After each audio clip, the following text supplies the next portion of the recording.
విజయ్.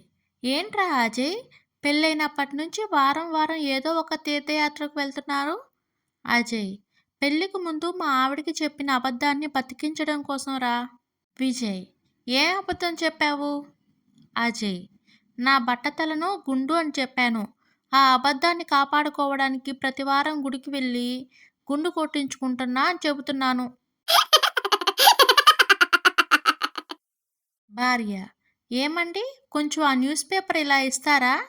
భర్త. నువ్వు ఇంకా ఏ కాలంలో ఉన్నావు? రోజులు మారాయి. ఇదిగో ఈ ట్యాబ్ తీసుకో. భర్త దగ్గర తీసుకున్న ట్యాబ్తో బొద్దింకను కొట్టి చంపింది భార్య. ఆ దృశ్యాన్ని చూసిన భర్త మూర్ఛపోయాడు. అందుకే భార్య చెప్పింది మాత్రమే వినాలి. తండ్రి. మన ఇంటి ముందు ఎవరో క్షుద్ర పూజలు చేశారమ్మా. అదిగో ముగ్గు చూడు. కూతురు. అది క్షుద్ర పూజ కాదు నాన్న.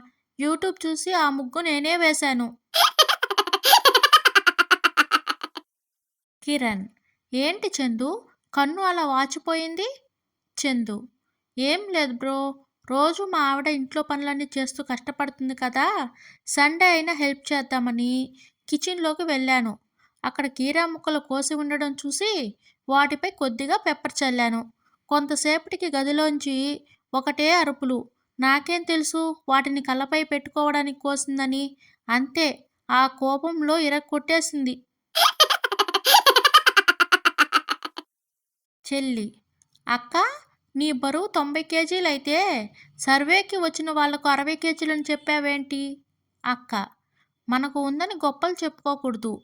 అలా చేస్తే మనకి ఇవ్వాల్సినవి అధికారులు తగ్గించొచ్చని. వెంగలప్ప.